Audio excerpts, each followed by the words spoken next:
Okay, everyone, welcome to the Respect the Math podcast, brought to you by Reliable Tech Help. For all your IT needs, call Reliable Tech Help at 502-797-7399 or visit our website at reliabletechhelp.com. That's reliabletech.help.com. I'm your host, Digital David Snyder.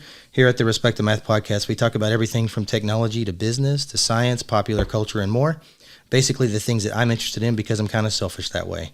You can find us on Facebook, YouTube, and podcast apps from Apple, Google, Spotify, Amazon, iHeart, and others. Please interact with us online, and if you like what you hear, please subscribe and share our content. We'd love to hear from you. Today, our guest is Lee Sapata. Thank you for being here. Well, thank you for having me, David. Lee is what we'd call a repeat offender in the business. This is his second appearance.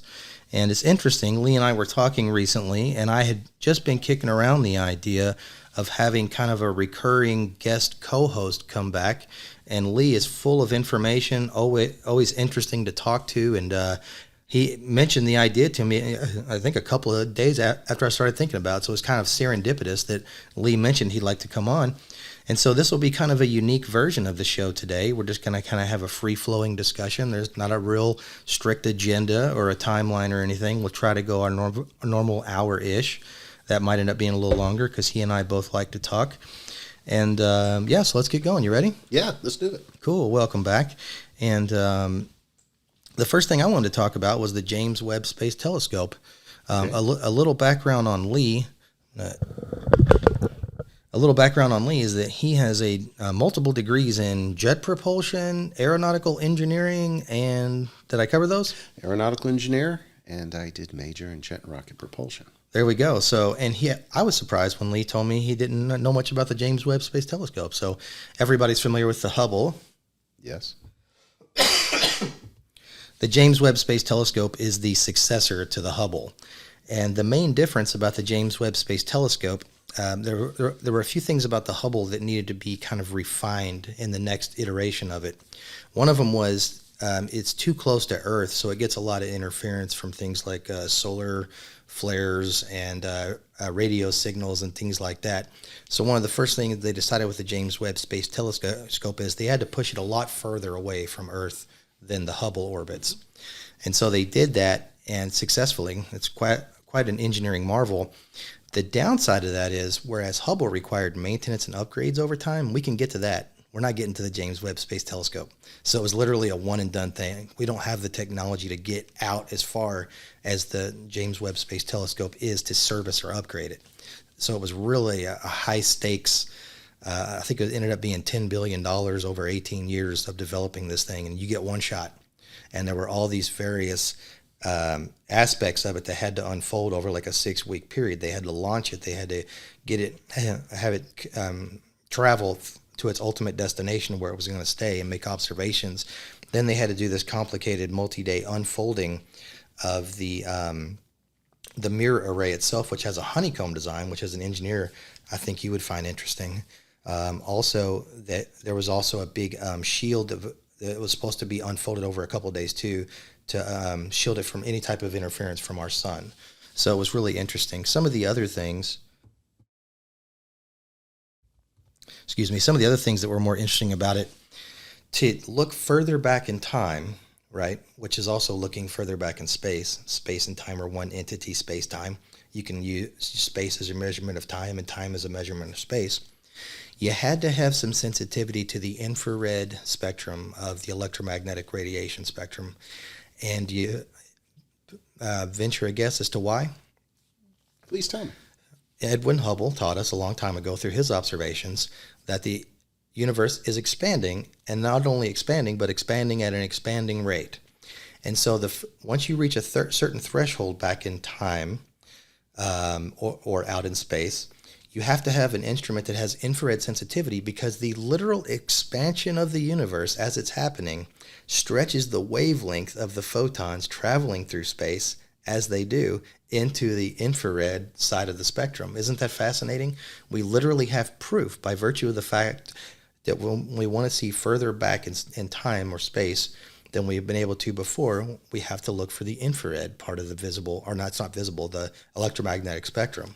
And so that's literally tangible proof of what Edwin Hubble taught us 70, 80 years ago, that the universe is literally expanding. So I thought that was really interesting. Other than that, have you seen the images that have I saw back some recently? real quick photographs, and they were breathtaking. Yeah. Super cool, the technology, the things that are being accomplished as a result. I'm sure as a result of the successes of the new telescope that we're going to see technologies here on Earth, offshoots of that technology applied in everyday life. I would think so.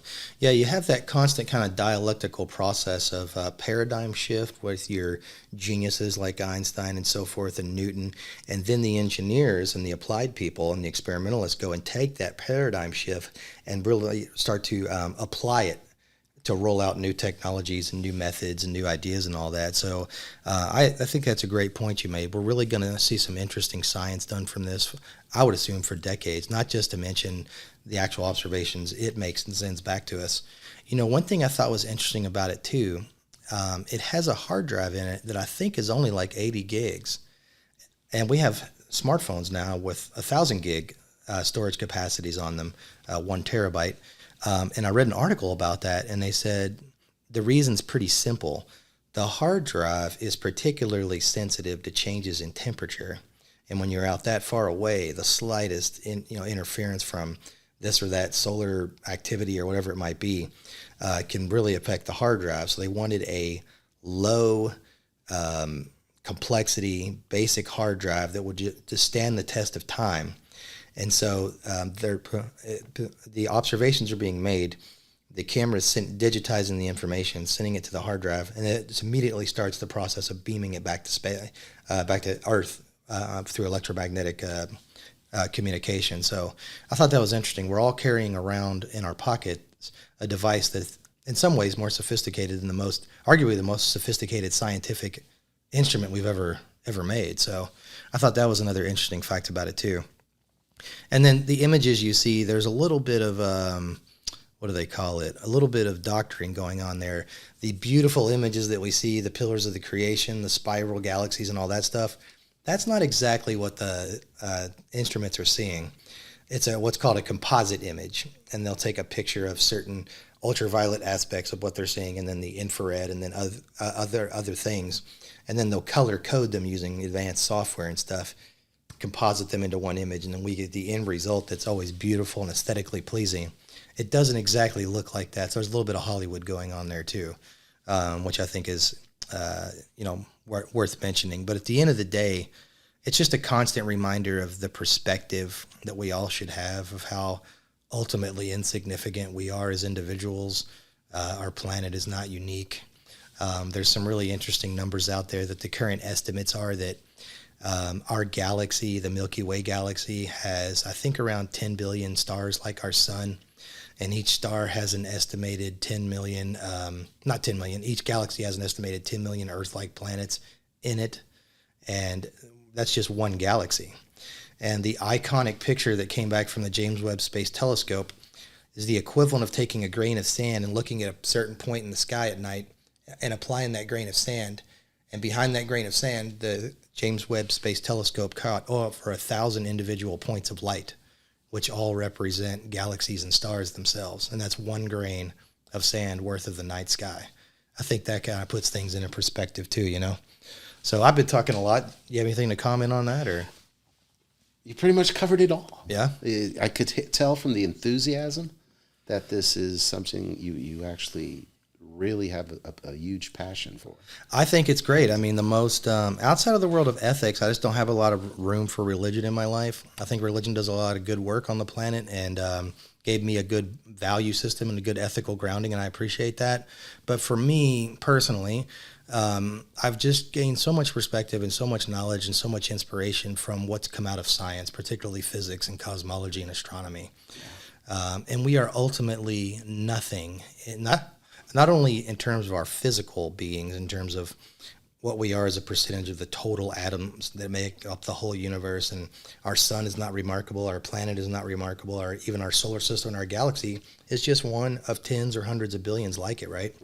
And so some people would say, well, that's kind of nihilistic, and how do you get purpose from that? I get all my purpose from that, right? Because on those days when I'm getting angry about this or that happening, it reminds me, wait a minute, I'm taking myself way too serious here. let's take a cosmic perspective, right? Sure. And kind of be like, okay, yes, it's unfortunate so-and-so cut you off or they showed up late or whatever for this or that appointment. But at the end of the day, where do we truly stand? You know, both in how long the universe has been around. Interesting you make the comment about religion. And there's a lyric that I never forget, and I always think about from a song by the Killers. And the lyric goes, God gives us hope, but we still fear what we don't know. Oh, I like that. And it's pretty much, you know, if you look through history, through time, as philosophers and people discovered things about our Earth, our planet, the skies, the stars, if you look at what was being said, you know, the comments these great leaders made and the knowledge that they shared over time, they always would basically make up what they didn't know as facts. Mm-hmm. They had the cold, hard facts, and a fact was a fact, and they held on to it. Mm-hmm. But then going from this fact to this fact, in between, they didn't understand or know. They just made it up. Yeah. And here's another great thing that you hear, but so true about history itself.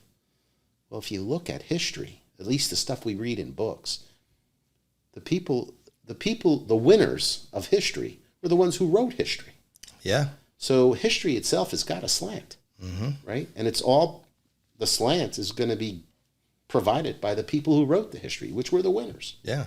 Right. So the passion, you know, you're speaking from fact, which is super cool. Or at least the best facts we have right now. Exactly. They might change tomorrow. The enthusiasm, the passion, that's the sort of thing that takes what we do day to day to a whole different level. Yeah. And the kinds of things that the knowledge, when the vagueness becomes fact, well, that fact becomes technologies that help everybody in your every day-to-day life. Yeah, that's a great quote from the Killers. I'll have to write that down. I'm reminded of Einstein, one of his many great quotes. He said, science without religion is lame, and religion without science is blind. I thought that was really pretty cogent, you know. You've got to have a little bit of that mysticism, that religion, that spirituality, just to give meaning to life. But you can't get lost in that and ignore, like you said, the cold, hard facts. Yeah. Yeah, and unfortunately, we did need that, right? We did need somebody making it up in between. Yeah. To give people the hope to keep going. It served a purpose at that point. Right. It organized society. It gave people morals and a value system and right and wrong and rules and laws and all that. So, yeah, it's interesting. You know, if you look back, the whole science to spirituality or hope or religion, right? And you think of history, and let's go back, you know, somewhere back in time, and I'm going to oversimplify this, right? Somewhere back in time, you have that cosmic boom, huge explosion. From it come the planets and everything else. Mm-hmm. And then from it, you have prehistoric, and then somewhere in there, prehistoric man shows up, right? Down the road, millions of years after the chaotic blast. And there's always chaos involved. It's confusion. Again, the confusion is what you don't know. Mm-hmm. Gets kind of captured in that confusion category. Well, you get this dude, prehistoric man, doesn't know how to walk. He's on all fours. You know, he sees probably, I mean, you can envision him somewhere in a jungle, and he's out there watching. You have a dinosaur, and he can't reach a tree, and then he gets up on his hind legs to reach it, and then he thinks to himself, and hey, let me stand up. I like the view up here. Right? Yeah. Hey, what happens if I stand up, I could reach that apple right there? And then I'm sure fell, hurt his back, but he didn't give up, right? He kept going. He eventually stands up, grabs the apple, eats the apple. He got satisfaction from that, and then he continues it in his life. And he passes it on to his offspring, too, And he passes it on. Yeah. And then the same thing happens with fire. I'm sure something happened. Maybe there was a heat wave, lightning strike, there was fire. Someone an animal got burned, they were hungry, they ate, oh, this tastes better than raw animal. Yeah. You know? And again, it's another lesson that this guy, prehistoric man, learns, applies in his life, and then continues applying and sharing with others. And that's half the story. The other half is you have just natural selection and random genetic mutation.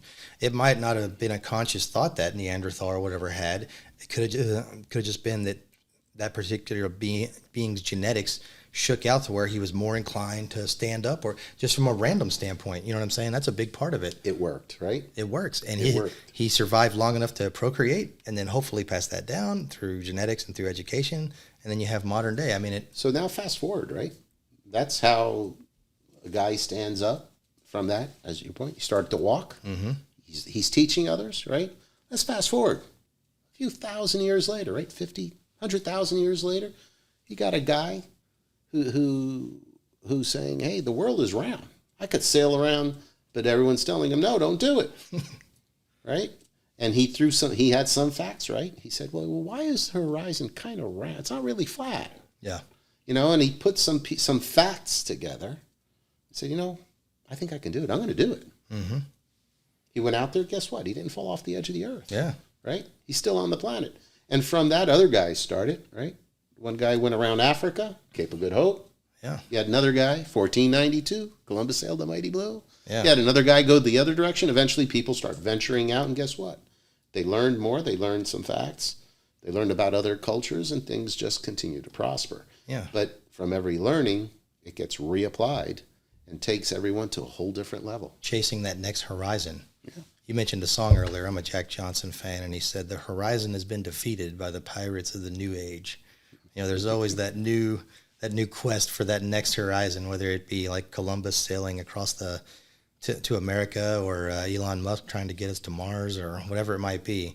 We're always pursuing that next horizon, aren't we? It starts with a dream and someone filling in between the facts. And a lot of balls and courage, right?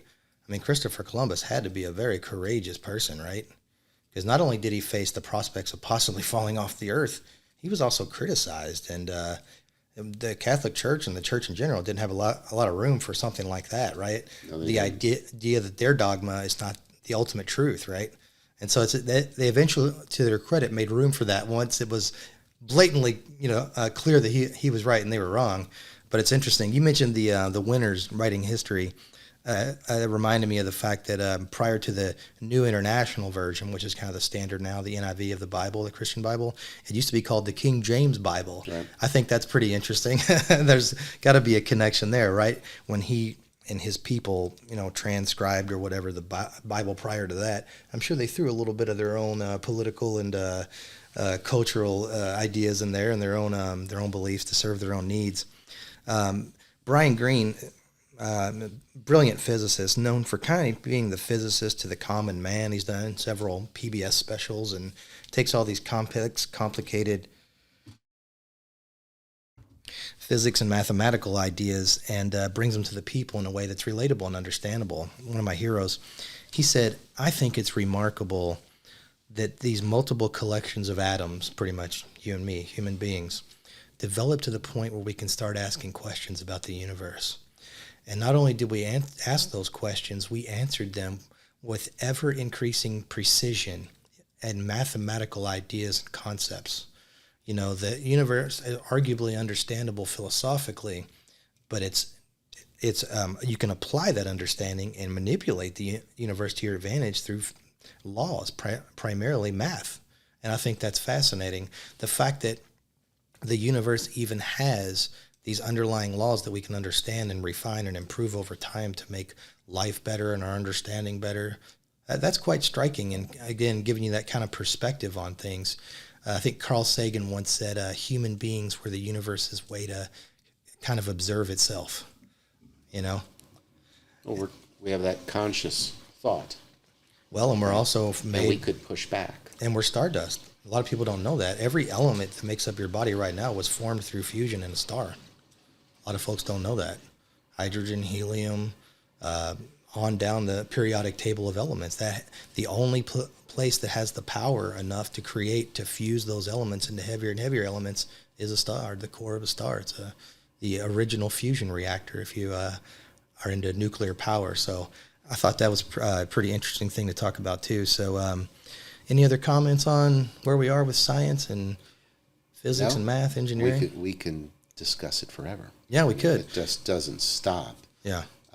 It's the quest for knowledge, some of it, and obviously all of it through history, per individual. Whoever was carrying the thought at the time was doing it for different reasons. One was just personal accomplishment. One was advancement in medicine. One may have been financial advancement.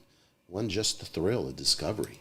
There are lots of reasons why people do things. Yeah. And that within itself is irrational.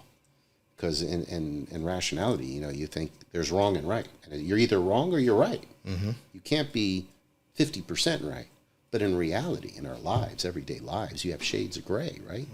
Decisions can't always be yes or no, or that binary, it's either black or white.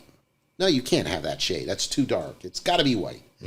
If you're true and you're yes, and it's white. It's not black.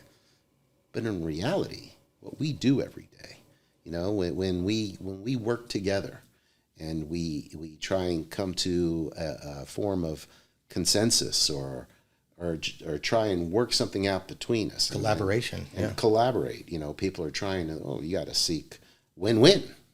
No, there's no such thing. Oh, no, there is. There's a win-win. We can share this gain. And now we have a shade. It's no longer black or white. You're gray, I'm gray. You're half white, half black. I'm half white, half black. We have shades of gray now. And, science isn't shades of gray. And the whole point is, as humans, we think we're so rational, but you put a bunch of us in a room, and everyone's perspective of what's going on in that room is going to be totally different. And equally valid from their perspective. Yeah. So, you'd see a lot of people. If you were to see 50 people in this room, you'd say, what a room full of kooks. Yeah. There's nothing. Why are they now watching SpongeBob on TV? Why on earth would they do that? In your mind, you don't see any rational reason why they would do that, why they would randomly turn on the TV and then stop at SpongeBob. Well, everyone has their own personal reasons for doing different things. Yeah.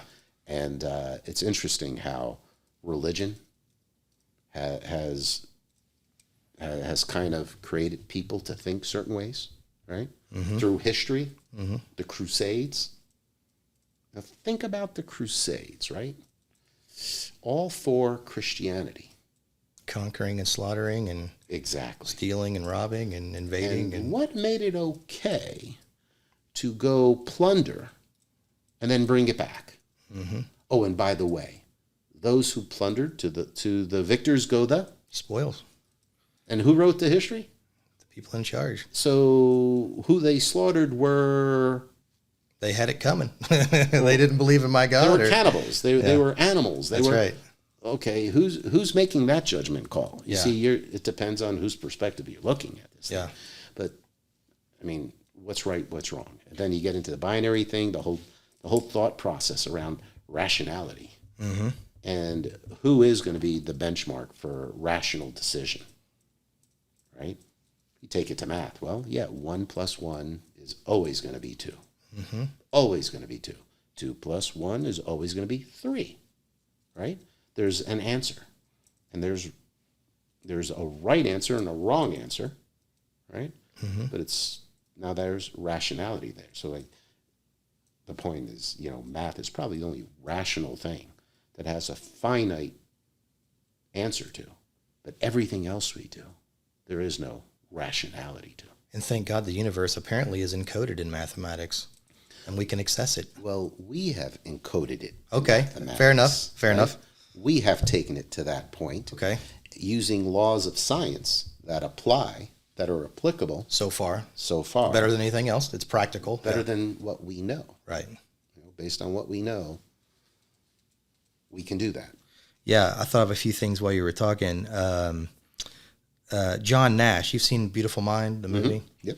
His landmark achievement that won the Nobel Prize was the idea of equilibrium. And you mentioned the binary versus the non-binary scenario. And you said there can be a win-win depending on your approach, right?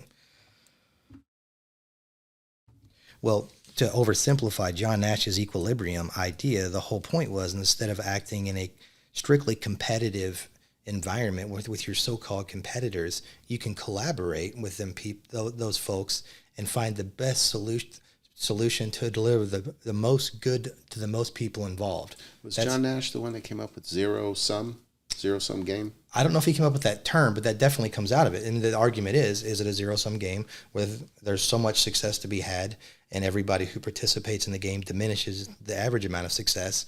Or you can have the idea, which I tend to believe in, every person that sits down at the table gets larger. Mm-hmm.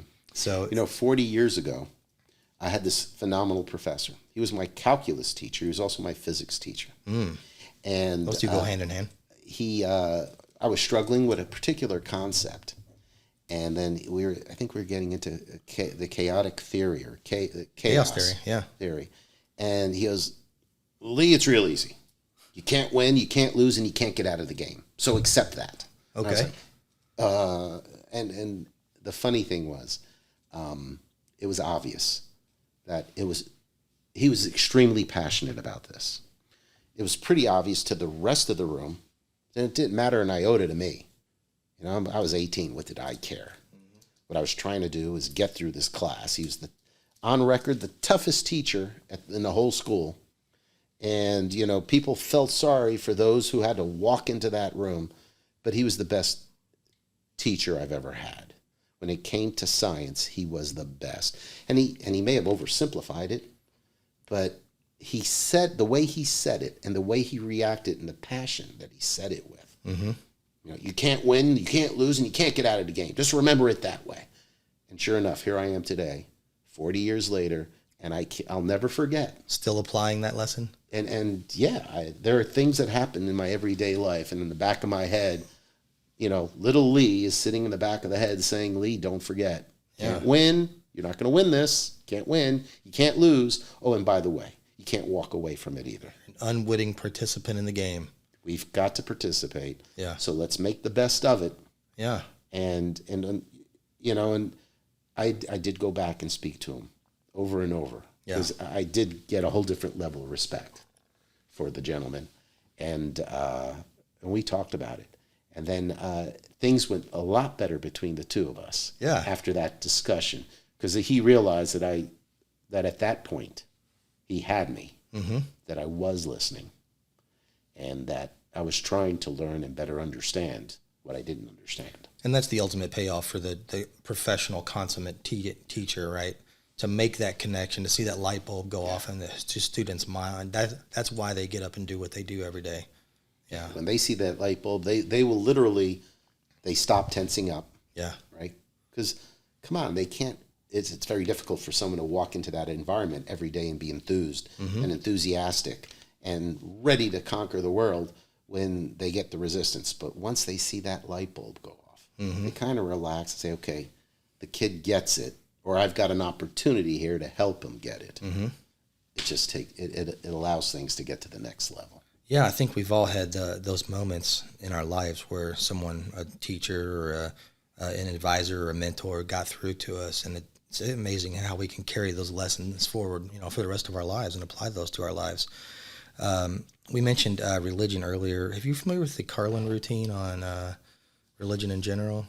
Oh, is that the one that goes Old Testament, New Testament? Well, there's the Old Testament. There's nothing wrong with the Old Testament, so why on earth did we turn around and write the New Testament? Yeah. And as a matter of fact, the lessons in the Old Testament are identical to the lessons in the New Testament. I think so. Why have this one?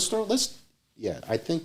I've heard that one. The one I was referencing specifically kind of goes like this, and forgive me, I'm a Carlin aficionado. He says, religion has millions of people convinced there's an invisible man in the sky, and he watches everything you do 24 hours a day, 7 days a week, and he's got a list of 10 things that he doesn't want you to do. And if you do any of those 10 things, he sends you to hell where you burn and suffer and you're tortured until the end of time. I remember that. But he loves you. He loves you, and he needs money. Yeah. He's all-knowing, all-powerful, all-wise, created the universe, just can't handle money. and so that some could say there's a specific amount he needs, like 10%. Today, right? And that can change tomorrow, right? Yeah. And so I thought that was interesting. But you're an intellectual, I'm an intellectual.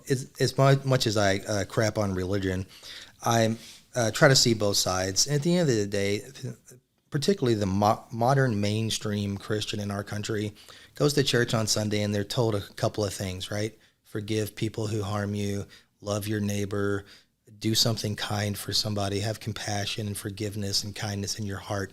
And, I appreciate that. And I would think insofar as I'm a good person today, it would be because I was raised Christian and the values I was taught, even though I live my life as what I would describe as being an agnostic atheist. I live my life as if there is no God. I don't pray to God and ask him to get me out of jams and so forth. But at the end of the day, I'm ultimately philosophically agnostic because I don't know. God could be real and Jesus could be his son. Elijah could be God and Muhammad could be his prophet. I don't know, right? I have some suspicions that those things aren't true, right? But I'm not here to disparage. Well, there's got to be some truth to it, right? There's got to be some truth to it. To the values or the actual... Because the story is at least 2,000 years old. Survived. Right? It's survived over time. Obviously, it survived for a reason. Mm-hmm. And, of course, there were lots of winners and losers, so to say, along the way. Yeah.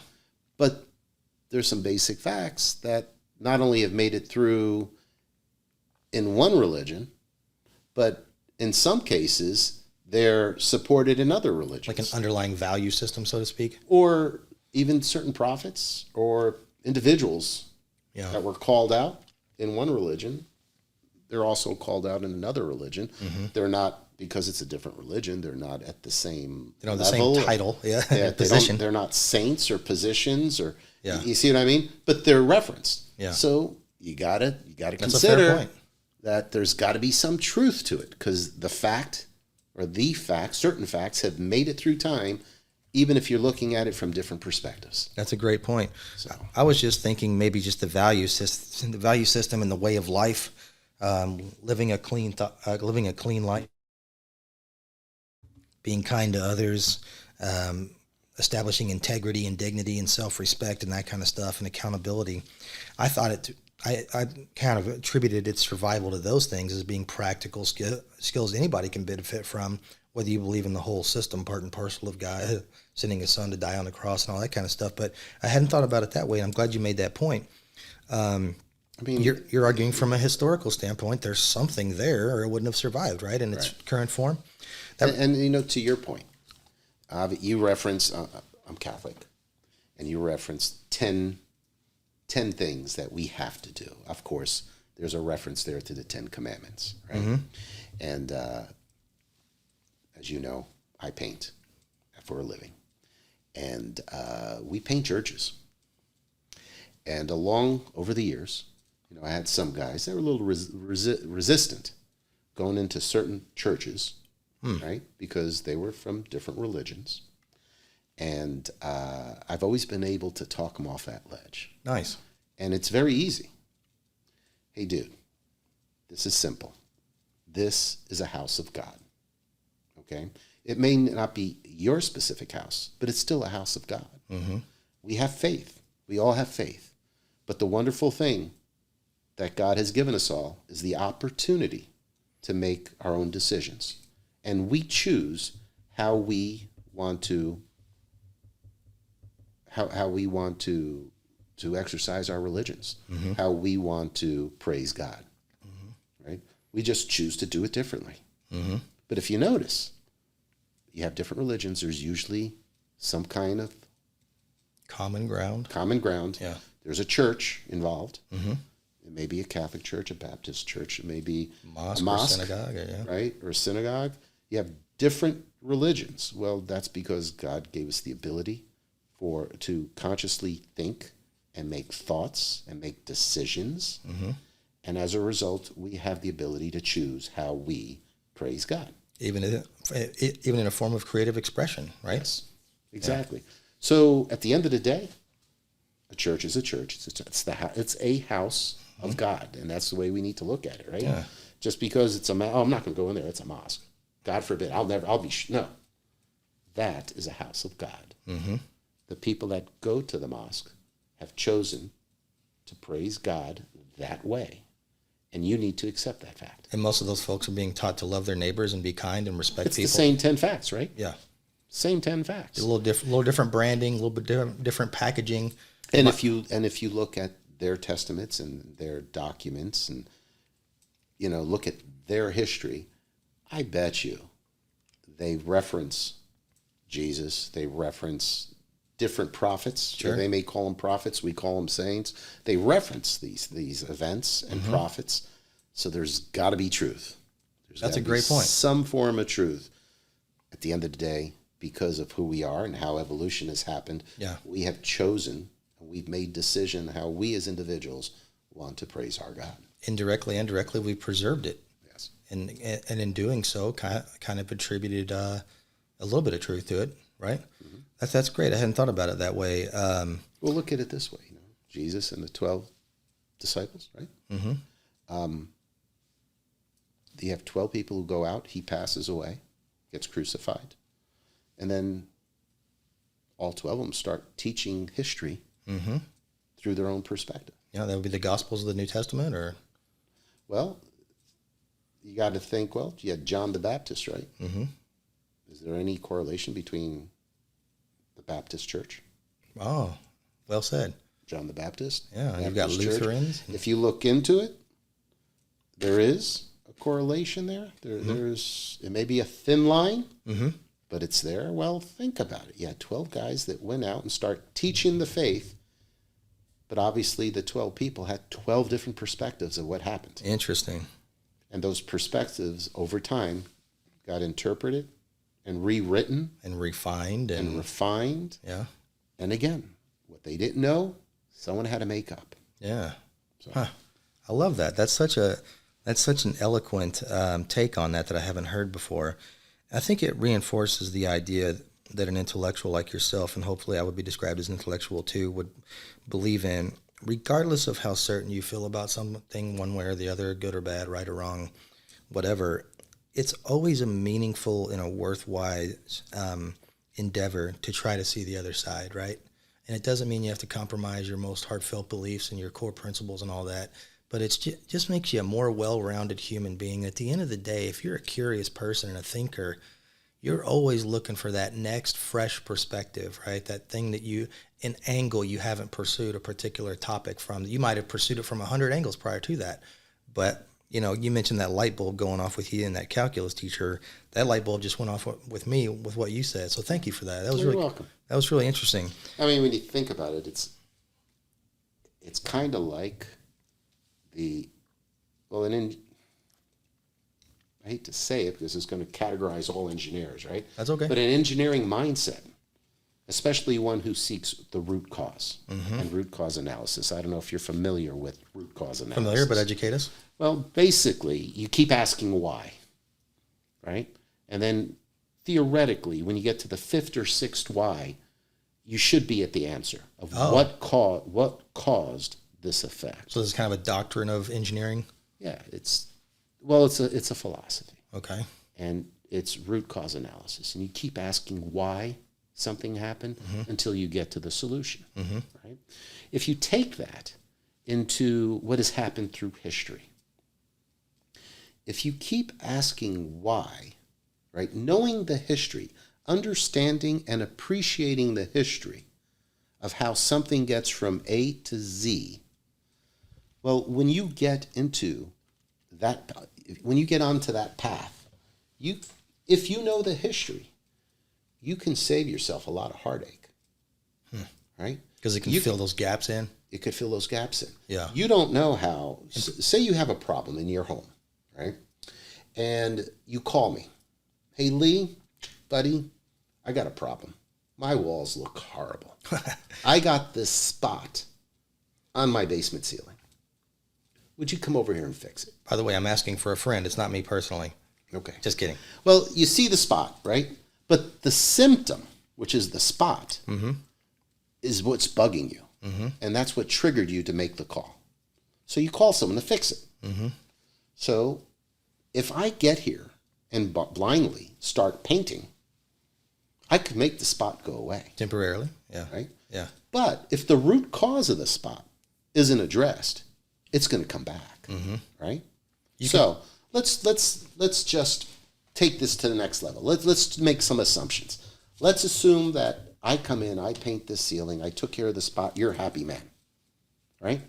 And just for discussion purposes, I charge you $100. You thought it was fair. I threw a price at you. You paid it. I did it. 3 weeks later, the spot comes back. Right? Now you're upset at me. Mm-hmm. Well, then I've got to, you being a logical person, you want to know why this happened. Why did the spot come back? Now, I could blindly paint again and make it go away. But as I'm walking out the door, I'm thinking to myself, that's going to happen again. Mm-hmm. Right? Well, why is that? I'm thinking to myself, well, that's because I didn't look for the root cause. Obviously, something's causing that spot. Mm-hmm. I shouldn't have asked him what color to paint the ceiling. I should have asked him, do you know why that happened? Right? So say because I thought that way, before I get in my car, I turn around, walk back up your driveway, come to your door, say, hey, David, let's try and figure this thing out. I'm going to fix that spot on your ceiling. But you got to give me some information, buddy. When did that spot occur? Well, Lee, it happened 3 days ago. Really? Did anything unusual happen 3 days ago? I asked one question, right? What happened? Well, it happened 3 days ago. Okay, what happened 3 days ago? Can you remember 3 days? Well, yeah, Lee, the kids were playing. Oh, the kids were playing. Okay, great to know. Well, do you know what they were doing? Well, I think they were playing hide and seek. Oh, kids, hide and seek. Okay. Oh, by the way, David, what's right above us? Is that a kid's room? Actually, Lee, it's not a kid's room. It's the bathroom off the kid's room. Oh, okay. So can we go upstairs? We start looking, right? We see a few things. It's a little bit in disarray. It's a kid's room, right? You got toys. And you see this huge shovel, plastic shovel, one of those beach shovels, right? Let's make it fun. And it's orange. I like orange. It's yeah. And this shovel is tucked behind the toilet. Mm-hmm. What's that thing doing behind the toilet, David? Well, I don't know. Kids must have put it there. My son said his sister hit him with it. Oh, sister, there was a little bit of a disagreement up there? Well, obviously, sometime there was. And, well, we keep having a discussion. Keep asking why. Keep asking more questions, a curiosity, a desire to understand. The history we piece together that at some moment in time, 3 days ago, that shovel was wedged back there. That may have caused a pipe to get pushed away from the wall, and there could have been a coupling in there that was welded. The weld was broken, which caused the leak. Now we get to that end result with root cause analysis. As a result, we sit there and you say, Lee, I apologize. The spot wasn't your fault. And I was thinking poorly of you. No problem, David. I appreciate us having this discussion and us working this out. Tell you what, dude, get a plumber, get that fixed. Let me know when he's done. We'll give it a few days to make sure that his repair worked and the spot is gone. And I'll re-roll it and we're done. Mm-hmm. Right? Well, because of the history, because of curiosity, because of the persistent questioning, we got to the root cause. Now, if you had known that, right, prior to me painting, right, and you would have shared that with me, I would have said, well, heck, David, this is great to know. And we know what caused it. We know what caused the spot. Got a quick question for you, dude. Is the plumber here? Actually, Lee, he's off about 3 weeks. He's just backlogged. He can't get here for 3 weeks. Well, David, you asked me when I should do it. Well, based on what you're sharing with me, I'll be here in 3.5 weeks. Mm-hmm. When he's done, we'll give it 3 days. Then I'll come, I'll fix it. You won't have to waste money in the future on this. The whole point is the learning, knowing history, knowing what happened, how we got from A to Z. So when we take that path, we don't make the same mistakes. We save time, effort, and now we prosper and grow moving forward at a different level.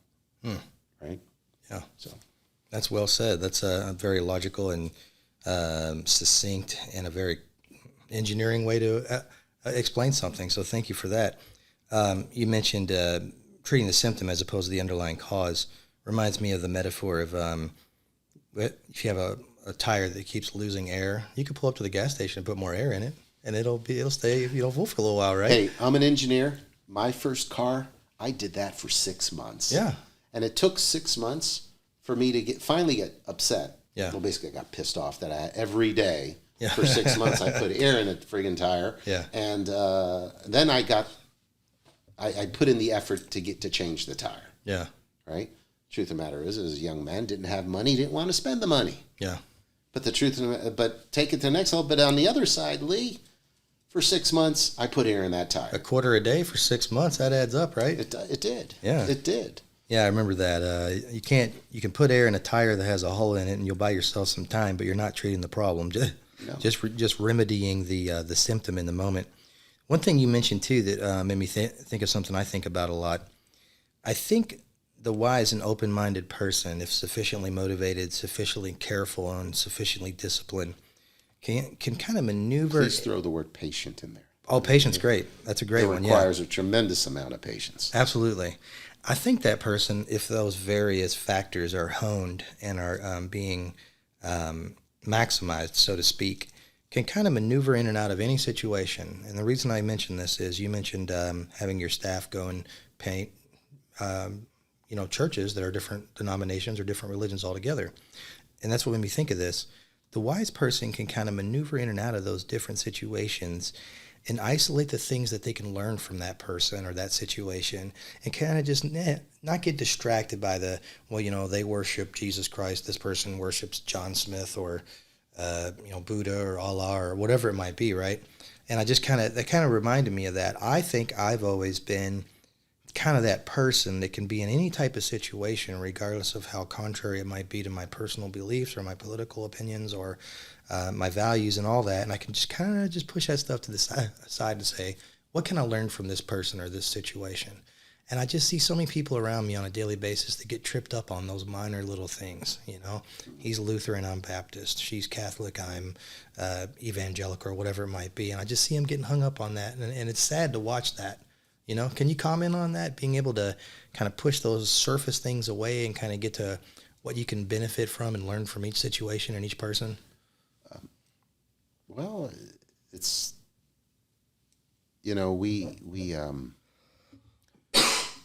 we grow up, and life experiences gives us different filters, right?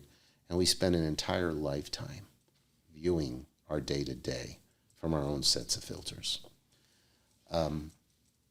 People who truly are open-minded and truly care, they embrace those, and they're continuously improving. You've said some very complimentary things for me, and I appreciate everything you said. But here I am before you at 59, and am I open-minded? Well, I've become open-minded enough to realize that I'm pretty stubborn and hard-headed. It's just a strange thing. Well, that's where it starts, self-awareness. My Liz tells me every day how stubborn I can be. Yeah. And how hard-headed I am. And at the moment, in the back of my head, I'm kind of grinning and smiling and laughing, and I'll always respond, but I love you, or say something, try to diffuse the moment. Yeah. But the truth of the matter, when I was younger, I look back and I'm like, man, what an asshole I was. Yeah, or how ignorant was I? Yeah. And then the funny thing at times here, you think about, I'm again 59, look back to when I was 18, the stuff that came out of my mouth, I'd be like, I can't believe I said that. Mm-hmm. So to your whole point in this is, it's almost human nature. There's only very few people that I've ever met that were truly so open-minded that they were constantly evolving and changing in such a way that that truly made a real difference, that turned bad situations to good, and that could take it to a whole different level. Again, you threw some wonderful compliments at me, and I appreciate that. But I look back, and I know that I'm not the easiest person to get along with. And one would think that, hey, Lee, your perspective is such a way that's kind of open-minded, and I'd like to think so. I'd like to think, and many times I think of these things, and it's too late. It's really in the lesson mode, as opposed to, were you aware of this in the moment? Yeah, that's the trick. And that's truly, yes, it is a trick. Yeah. It's an incredible ability to, in the moment, do the right thing in such a way that you've covered the white and the black, right? Mm-hmm. You covered it in such a way that it doesn't matter how the binary result may come up. It's covered in the way you handled it. That takes tremendous skill. And it's a process, like you said, that's ongoing. Right. You have to do it every day, and you have to practice it. And if you don't practice it and do it and get your reps in, just like working out, you won't get the results you want. And you could work out like a madman for 6 months and stop for a week and, ruin it all. Yeah. Diet, personal development, working out, relationships, whatever it might be, professional growth, all that kind of stuff. Yeah, there's a lot of parallels there. You mentioned the binary, black and white, in our society. We're not going to talk about politics because neither one of us want to get canceled. But I will have a dabble in that momentarily. I think one of the things that's wrong with our country and our culture is this extremism on both sides of the political, spectrum. And I've found that liberals, leftists, the extreme liberals, a lot of them don't have much religion or spirituality, and so their politics becomes their religion. And then on the other side... Now, are you saying that because you know it? Or are you saying that because you're in between facts, you don't know how they're connected, and you're making it up? I've observed it. I think most people on the left, and of course it's a generalization, their religion, in absence of a true religion, it becomes their politics. And I think the opposite's true on the extreme right. I think those folks don't really have much of a political ideology. It's all about their religion, and their religion dictates how they vote. And so I think both are equally dangerous, both are equally radical, and both are equally extreme. And like you mentioned earlier with the win-win versus the zero-sum or the binary outcome, I think our society would be a lot better. I think people would be happier. And it's one of the reasons I started the show was to promote free speech and the idea that more people that disagree should just sit across from each other like you and I are right now, explain our views to each other, try to have empathy for the other person, and try to put yourself in their shoes and understand why from their perspective they happen to see issue A, B, and C that way, and vice versa. And I think if we could encourage that and as a result of that encouragement, have more conversations like that, civil conversations. You can get passionate about your beliefs and defend them, that's fine, but not cross the line into insulting people or, saying or doing nasty things or thinking less of the person because they disagree with you. I think our country would be a lot better off if we could just do that. And I don't think we have nearly enough of that. So I just wanted to get that out there. You can, like I said, you can put yourself in someone else's shoes, but then you can take their shoes off and get back in yours. Mm-hmm. It's not this permanent commitment to change everything you believe or think, just to try to understand why someone, believes or thinks something differently. And for as long as I can remember, I've always been fascinated by what people think and believe, and more importantly, why they think and believe what they do. And so that's one of the kind of the founding principles of this show is free speech, and to deliberately seek out people who I disagree with to come on and just have a conversation. I'll respect you, you respect me. We'll get our issues out on the table and defend them and move on and be friends. So that's one of the notes I made. Another one I wanted to mention, going back to religion, excuse me. You mentioned, the radical left, radical right.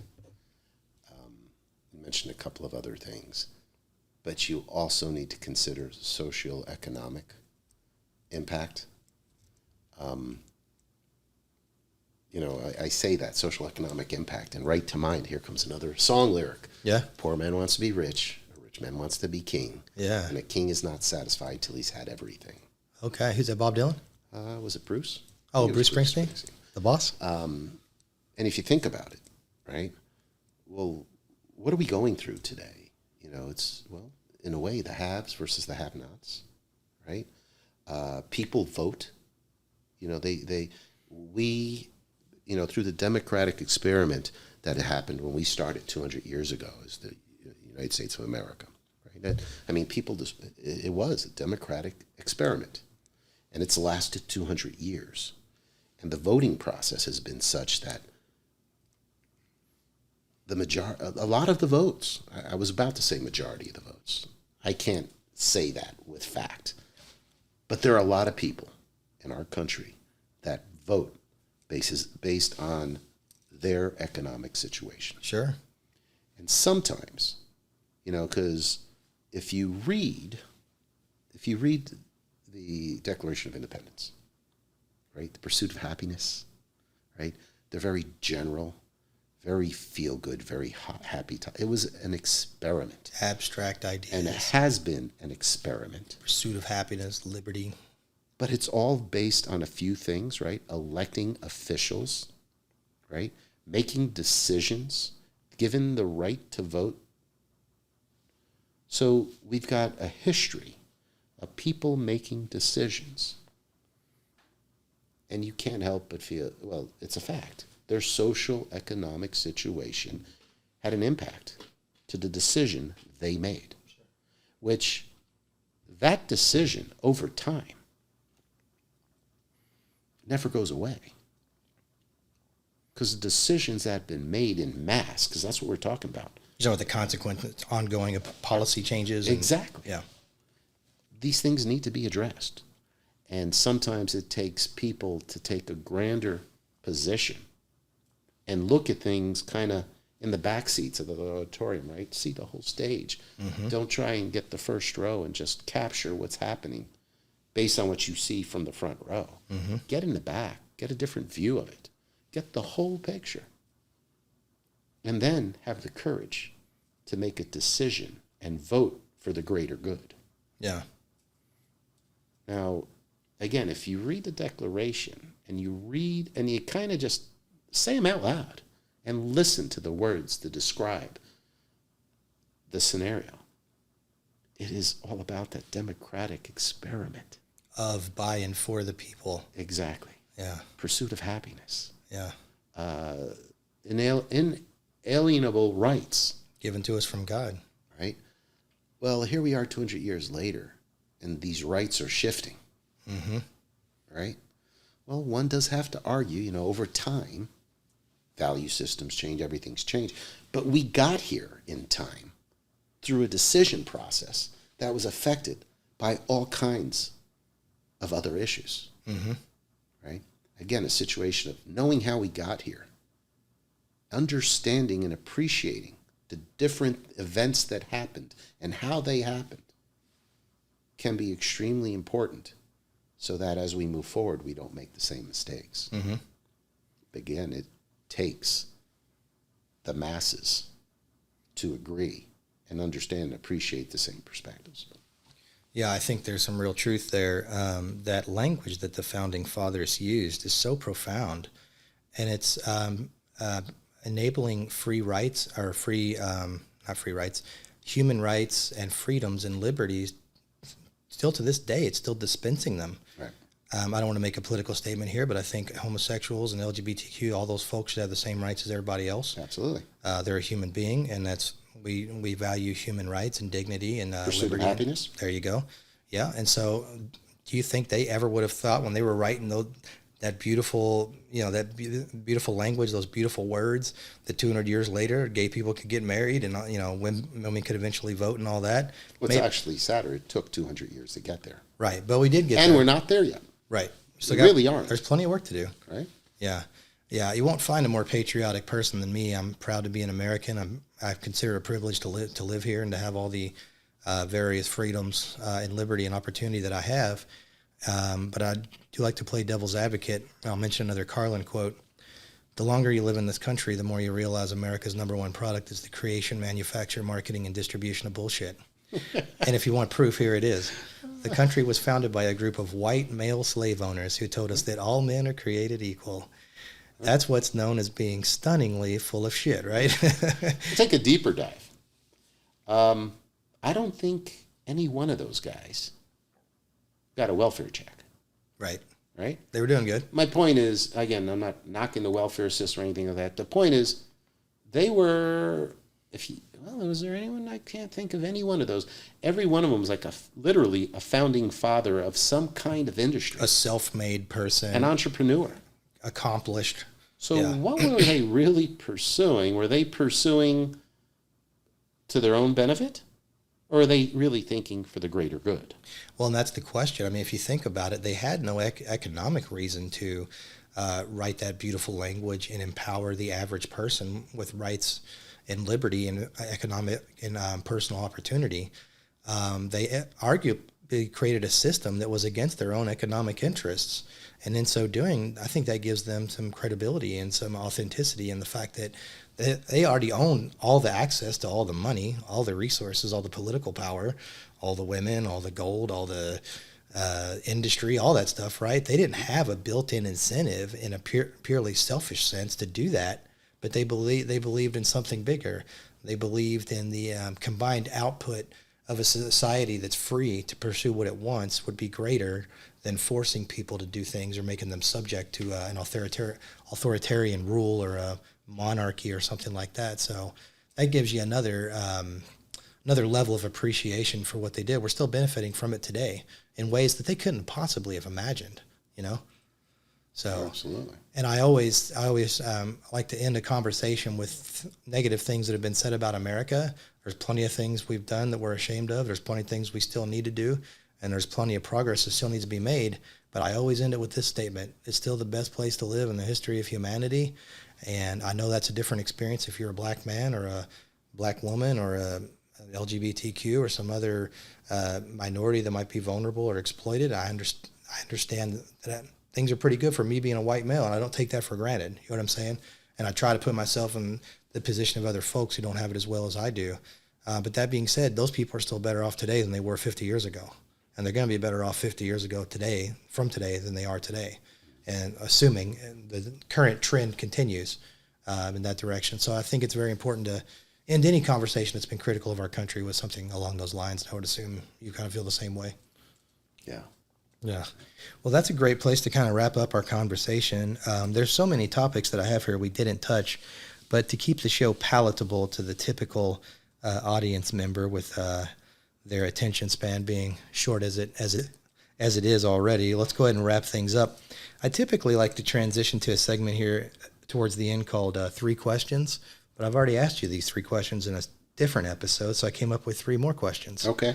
So this segment of 3 questions, altered in this case, is brought to you by our nonprofit See Good to Be Good, which aims to act as a source of hope, motivation, and inspiration to help folks achieve their dreams.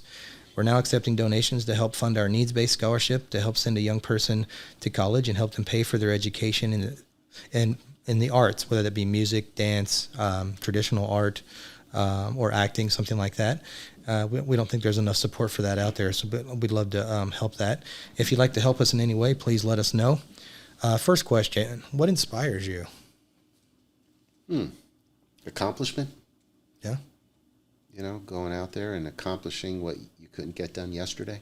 Identifying and achieving that next horizon. Next horizon. Yeah. Getting to... And then when you can do something like that, because that can become and even perceived as being very selfish, right? Because you only care about what you're trying to accomplish. Well, being able to get there and help others achieve their goals while you're trying to achieve yours, that's always, when you look back and you see what someone else was able to do, because as you were trying to get to your destination, you help them along the way get to theirs. Yeah. That's always gives you a good warm feeling. A poor man can't feed the hungry, right? Right. You got to go out there and make some kind of living, right? Yeah. What are you curious about? Well, now the telescope. Okay. I didn't know as much. Did I spark a little interest in that? Yeah. You did. Now I want to go out there and just start Googling the heck out of it and learning more about the telescope. There's a lot of stuff that you mentioned that Yeah. I wasn't aware of. The James Webb Space Telescope. Finally, what's a cause that you believe in you'd like to tell us about? Are you passionate about animals or helping the poor or Again, your faith? Or just over the years, those always changed. You know, events happen in your life. A family member passes from cancer. So then, of course, that's kind of fresh, the pain, the memories. So why did this happen? You start asking yourself, well, why did this happen? So then cancer becomes the thing. Pets. Yeah, you go to the animal shelter, bring a dog home. And you really weren't a dog person. But now not only do you care more about the dog you brought home, but it upsets you when you see somebody kick a dog out in public. Yeah. Right? A helpless animal. Mm-hmm. But prior to having the experience of saving an animal, prior to that, you'd see it, but you'd say nothing. Mm-hmm. But you help someone, you fall in love with an animal, now you're helping all the other animals. It just goes on and on and on, right? Yeah. A child who gets sick, especially when it happens in your own home. Well, now not only are you concerned about your child, you're concerned about other children. Because until that has happened to you, that horrible feeling you get, you start becoming more sensitive to your other friends, family, or your neighbor down the street, who you learn a year later is going through the same thing. And you kind of reach out and want to help them. I don't know if I'm answering your question. No, you did. It resonates.